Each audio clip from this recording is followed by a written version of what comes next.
I've known Scott longer than anyone. Me and Hank. We've known him forever. We were the original X-Men. The Scott we grew up with, he would hate this. He would slap the crap out of the Scott we have now, and he wouldn't stop slapping. Today on the Comic Book Report, the all-new X-Men Omnibus by Brian Michael Bendis from Marvel Comics. Stick around and check it out.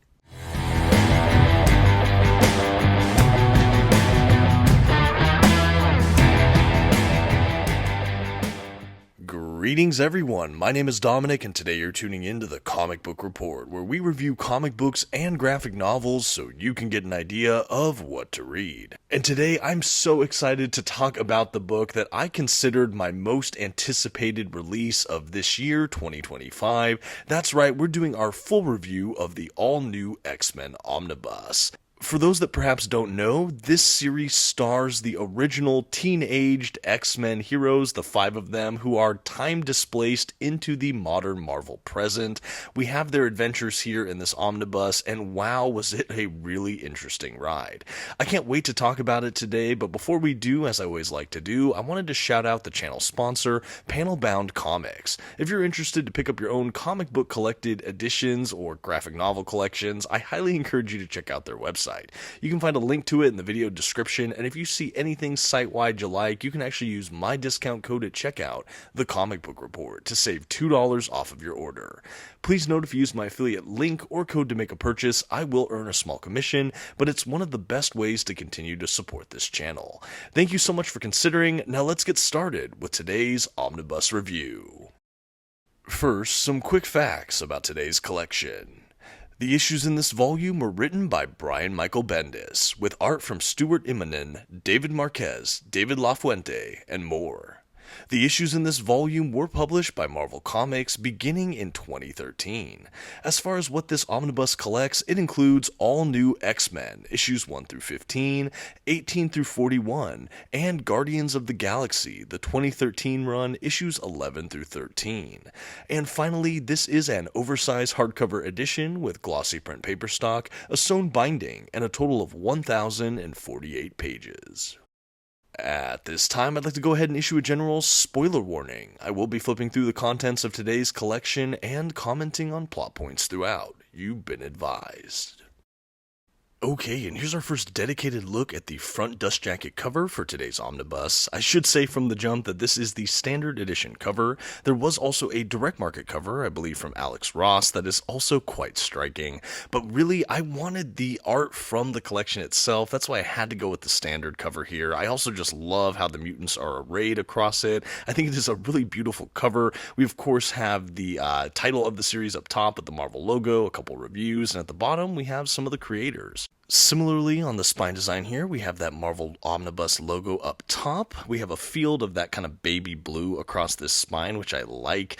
The all-new X-Men logo with a stylized font, the creators, and then a little picture at the bottom of some of our primary cast. I do believe for the direct market edition, the image on the bottom of the spine might be different as well. Otherwise, these editions should be identical. That is beyond the cover difference, of course.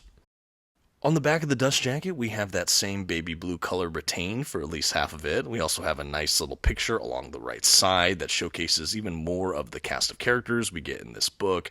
We have the title, yet again, along with a brief description of the book, what it includes, the creators involved, pricing information, all pretty standard fare for the back of a dust jacket. And yeah, I really like how this one is put together. I love the colors. It's just very striking. And just to round out the exteriors here, I did want to spend one final moment looking at the dust jacket again in greater detail. This time I'll show you those interior flaps and I'll spread the whole thing out so you can see it at a glance. Again, this is for the standard edition. The direct market cover will have that different cover and a different image on the bottom of the spine, I believe. But what I like about this is we also have some artwork on the interior flaps, which is really nice, along with some more details about the collection and things. Overall, again, a very well presented and graphically designed Batman dust jacket in my mind. On the hardback book itself, we have this really cool, like, spread wraparound image of Jean Grey, as she kind of psychically realizes everything that will happen in her life, and she is kind of confronted by her future that she has yet to live. This is, of course, the time-displaced Jean Grey, but I really, really love this image. It's iconic from this run, and the fact that we have this as a wraparound with Jean Grey on the spine, no text, I just think it looks really, really solid. And now for all you prospective collectors out there, I do like to showcase the binding on collections like this, so let's go ahead and take a look. And as you can see, these pages lay down fairly well. This is after reading the volume through one time completely. We do have a bit of an eye here. There is perhaps a little bit of gutter loss, but I found that to be very minimal throughout this collection. You'll be able to see as well as you follow along with me as I flip through the pages, but yeah, really good binding. Before we jump into today's collection as well, it might be worth noting that the events of the all-new X-Men do take place after the big Avengers vs. X-Men event. And while I wouldn't say that that event is necessary to enjoy all-new X-Men, I certainly would say it sets the stage admirably. I do think Bendis does fill in all the gaps you would need from the resolution of Avengers vs. X-Men in the opening few issues of all-new X-Men to, again, just kind of set the stage for why this series and the premise exists. But if you want further reading or to have the best footing possible and to avoid possible spoilers for Avengers vs. X-Men, I do recommend reading that event, at least those main couple issues, before tackling all new X-Men. Again, not required, but it does give you a fuller picture. Okay, and now we can go ahead and dive into the collection proper. After we have some beautiful baby blue end pages, we do have a title page, and then we have a part publication information page, part creator breakdown page. We have something as well that kind of maps what issues go to which creators. This is really what we have in lieu of a proper table of contents. This is all pretty standard for modern Marvel Omnibus editions, and overall I think it's presented well. After that, we are gifted with a page that's basically a previously on X-Men, or what you need to know before diving into the all-new X-Men. I know earlier in the video I just mentioned that Avengers vs. X-Men is a helpful title to read before picking this up, but Marvel, in their wisdom, has provided this exposition page just to catch you up on every detail you might need to enjoy this book on its own. I think that this is a great feature that, like I said, it makes Avengers vs. X-Men optional. While I still think it's nice, this book should have what you need. Now after that, we do have a 2-page spread just showcasing some more art from the collection, and then we jump into the prologue of the first collected issue before just going issue by issue through the rest of the book. Now this does collect most of the all-new X-Men run from Bendis. I think there are a couple issues missing. I'm not sure if those were written by other creators, but narratively I don't feel like I missed out on anything. Again, I already went over what was collected in the book, but that is just worth noting. The only other kind of omission in this collection that I would have loved to see is that we don't have the full Black Vortex issues included. That was an event between All New X-Men and I think Guardians of the Galaxy. I know the Guardians of the Galaxy Omnibus by Bendis Volume 1 also didn't have all those issues. There's a standalone collection that just collects the Black Vortex story. That might be worth seeking out if you'd enjoy it. Luckily, Marvel gives you one of these pages with some paragraphs explaining what happened so you can fill in the gaps. Again, I think Marvel does a good job with these collections of giving you what you need to have the volume by itself and enjoy it, but there are other collections kind of here and there. The only other, I'm not going to call it an omission, but something to get a fuller picture of what's going on as well, is at the time that Bendis was writing All New X-Men, he was also writing Uncanny X-Men, and that run is also getting an omnibus treatment, I believe, in November of this year, 2025. Why that's important is because there's a whole other separate team of X-Men happening concurrently with All New X-Men, and they cross over quite a bit. That's, of course, the team led by the present-day Scott Summers Cyclops, but more on that in a little bit. Going back to this collection as we've been flipping through, again, I want to set the stage for what you can expect with All New X-Men. I teased it at the very top of this video, but this is basically the original 5 X-Men: Cyclops, Iceman, Angel, Beast, and Jean Grey's Marvel Girl. The 5 of them were the first students for Professor X, the first team of X-Men. And after the events of Avengers vs. X-Men, some of the main mutants begin to feel that Scott Summers, Cyclops, has gone off the deep end, and that he's becoming a borderline mutant terrorist, and that he's going to cause great havoc to the mutant community and the world at large. So much so that Beast, in his mind, thinks the best thing to do after getting an idea from Bobby Drake's Iceman, he thinks that it's best to go back in time and retrieve them when they were young, fledgling teenagers just starting to get into the X-Men, and bring them to the present, because they believe the more noble and idealistic Cyclops from this era would be able to talk sense into his older self, seeing, and the older self would see how disillusioned he's become or whatever, and decide to reform. That is the plan that Beast kind of sets in motion in the beginning issue or two of this run. We find out as well the present day Beast appears to be dying from something linked to another secondary mutation or tertiary mutation at this point, and so he does time displace those X-Men from their past into the modern Marvel present, which would be their future. Did I say that right? Hopefully. Anyway, these characters are all definitely fish out of water, and with Jean Grey having kind of telepathy just starting to manifest in her, she's starting to be able to read minds, and she fills in the gaps really quickly on what happens to her and her life. At this time in the Marvel Universe, Jean Grey, the present day version, is dead, and this young teenage Jean Grey has to grapple with that, and the fact that she fell in love with and married Scott Summers' Cyclops, and that they had all turmoil stuff after that, and all of this just comes crashing down at the door to her. She has to grapple with the fact that she was the Phoenix and everything that happened there. Suffice it to say, she is traumatized, and to a lesser extent, much of the team is as well. We have Angel, who at the time, his present day version is... well, there's a whole lot going on there. I won't even go into all that, but we get more on that in the Wolverine and the X-Men Omnibus, in case you've been curious. But yeah, a lot of the team is really shocked with this displacement. Cyclops is, of course, horrified by the news that he becomes this almost mutant dictator or fascist kind of figure, or at least that's how he's being presented. At this time, too, Beast basically collapses, and the young Beast, along with some other people at the school, try to help him and save him.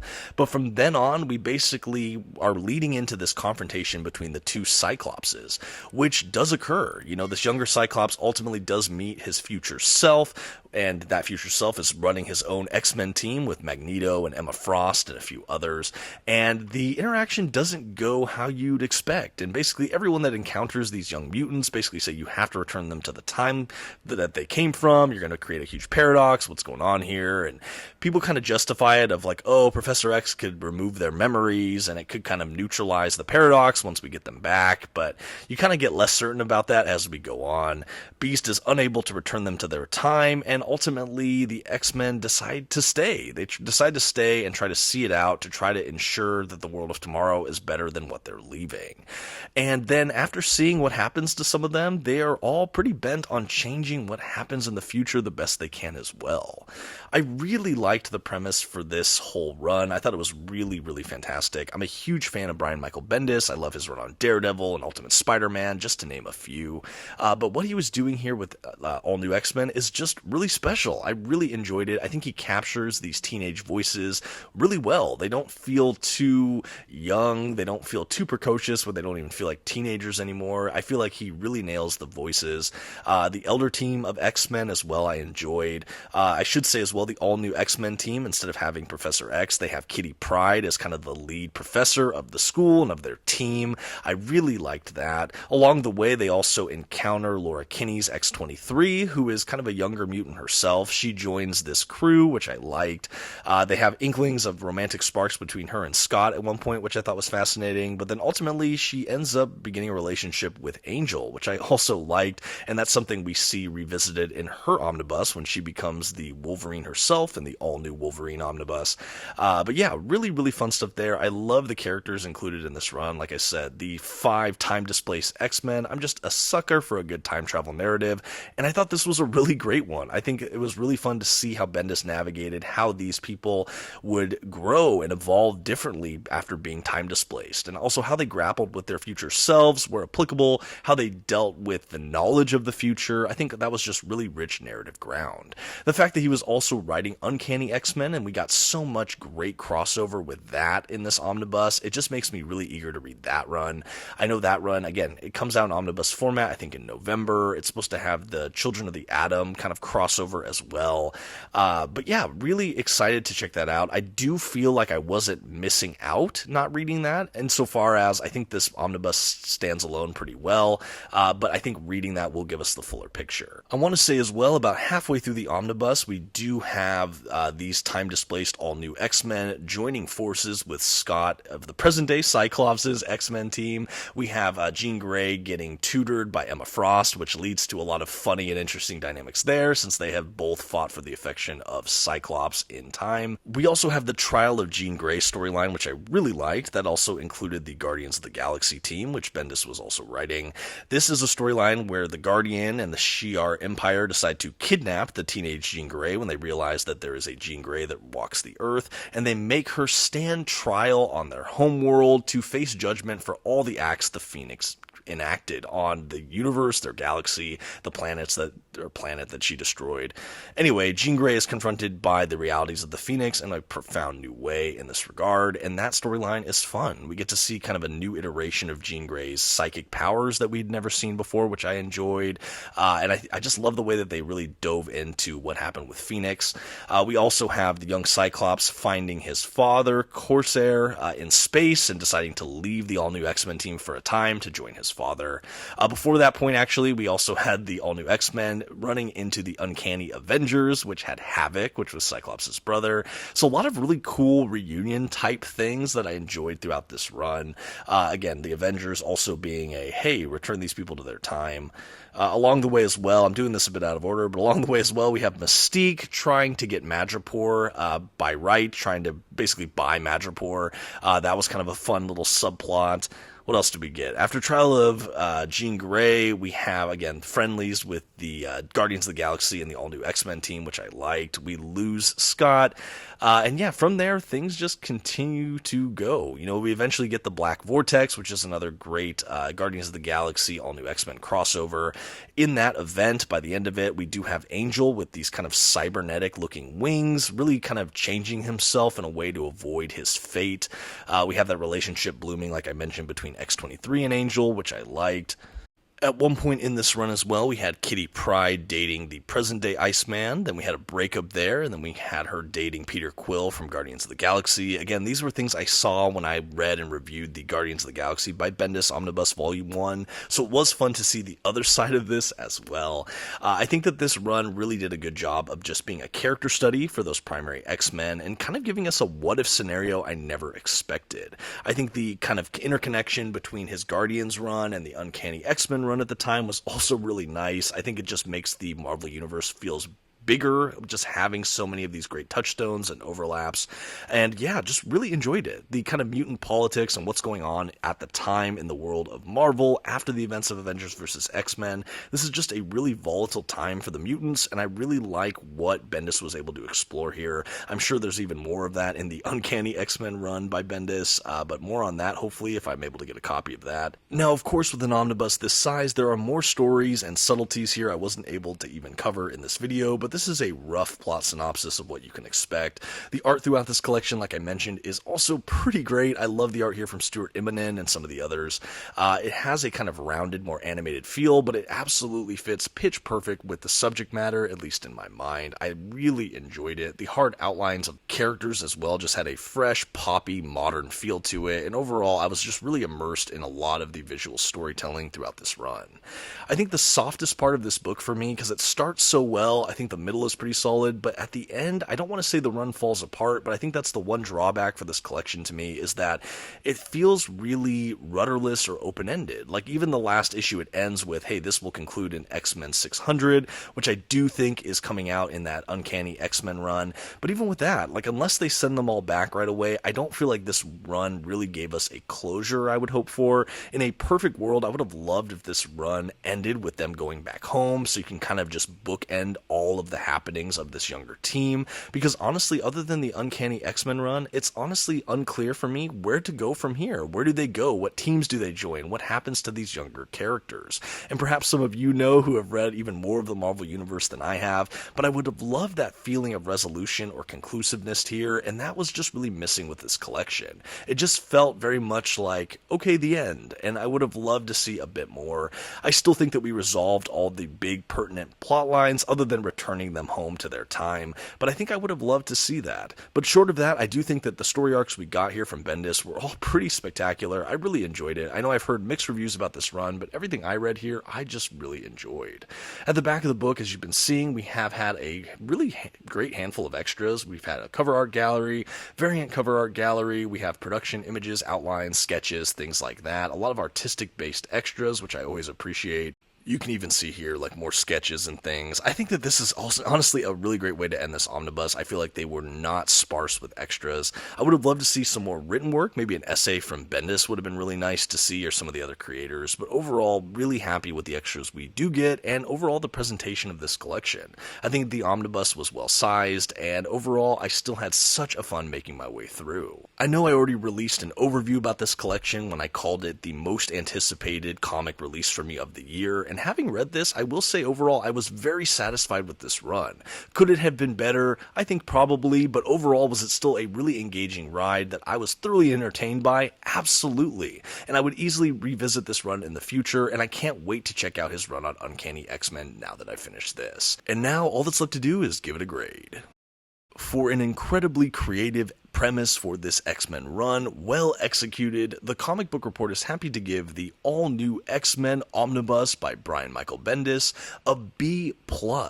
This was a fantastic read, especially for all of you Marvel Mutant fans out there. This was a run that has just been in my blind spot as not only an X-Men fan, but as a Brian Michael Bendis fan. I was elated when I heard Marvel was releasing this, and now that I've read it, I am satisfied. I can't wait to check out his run on Uncanny X-Men coming out in November in this format, and overall, like I said, I was absolutely delighted. From the character roster, to the art, to all the dynamics and interplay between Uncanny X-Men and Guardians of the Galaxy, this one really did have so much going for it. In the post-Avengers vs. X-Men Marvel landscape, I thought that this was a really fun follow-on. I hope you enjoyed my review today. As always, these are just some of my thoughts. I would love to hear yours in the comments. Have you read All New X-Men? What about Bendis' Uncanny X-Men? What do you think happens after this? What other recommendations do you have? Let me know all of that in the comments, and thank you all so much for watching. Until next time, this has been the Comic Book Report. Please don't forget to give this video a like, those comments we talked about, and maybe share this video with a friend. Thanks everyone, and have a good one.